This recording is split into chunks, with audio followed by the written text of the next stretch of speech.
Motivation is a lie, and relying on it will keep you stagnant unless you know how it works.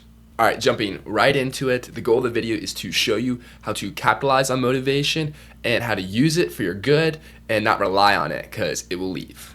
All right, so what we're going to be talking about is what is motivation, how not to use motivation, which is probably how you're using it and how I was using it, how to use it correctly, and finally some action steps. Okay, so what is motivation? I got this little thing here. Motivation, I wrote it down.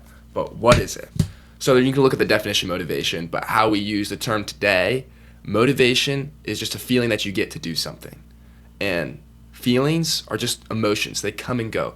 Motivation is nothing more than an emotion. As soon as you get it, you'll feel motivated for something, but just like anything else, just like when you're sad, when you're angry, when you're happy, it goes. It moves on. Okay, so how not to use motivation, which is probably how you're using it and at least how I was using it. So thinking that success will come from feeling motivated is completely wrong. That is not how you use motivation.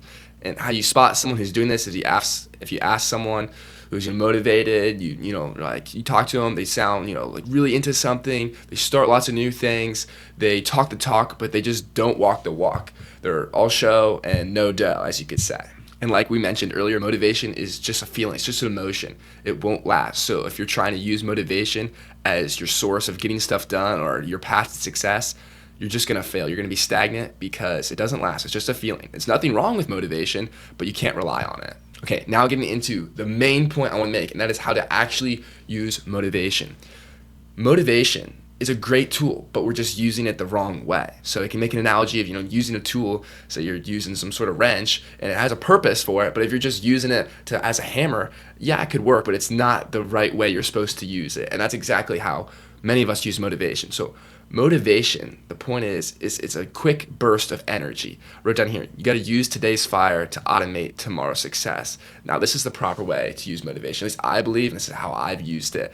And it's to use the motivation of the moment to engineer an environment where consistency is the default. I'm going to say that again. Use the motivation of the moment to engineer an environment where consistency is the default.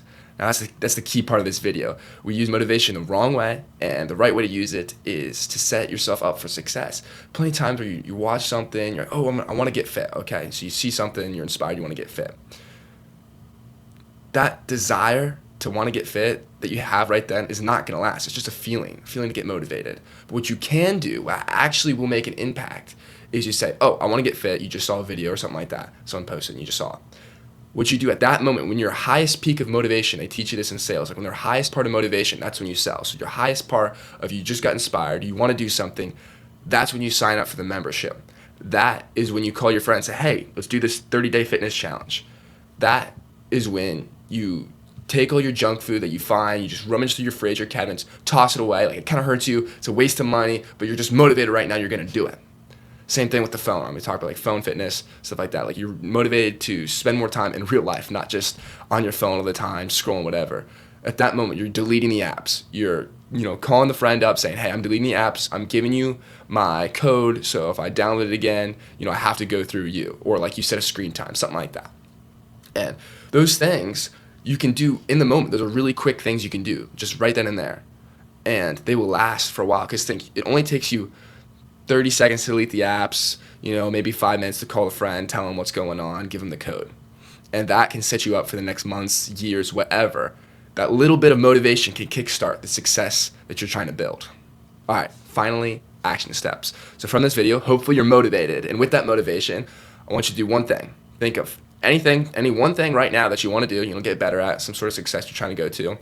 And while you're motivated, take one action step right now that will make it easier to do in the future. Like I said, I get the fitness example, get the phone example. There's other things too. You want to get into running or something like that. Call someone. Tell someone you're going to do this. Tell people your goals. Buy something. Here's another one I thought of. You buy something expensive that would be a complete waste if you didn't use it. So like say I was getting into recording and I wanted to do it, but I'm just not being consistent with it. I buy an expensive setup and all that, and it would be stupid for me not to use it. Like I spent all that money. Like technically, yeah, you could return it, but it'd be so inconvenient. So do those things that you can do right now. Quick second, call a friend, delete the apps, whatever it may be, throw away the junk food. Do that right now, and then the rest will be easy. The point of motivation is to set up your environment, and then setting up your environment so it makes those other habits easy, and the bad habits you're trying to kick way harder. So it's like many things I try to teach about, it relates to atomic habits and all that stuff. You got to make the stuff you want to do easy and the stuff you don't want to do as hard as possible. So hopefully you enjoy this video. Remember that the best is yet to come, and I'll be seeing you next time. Peace out.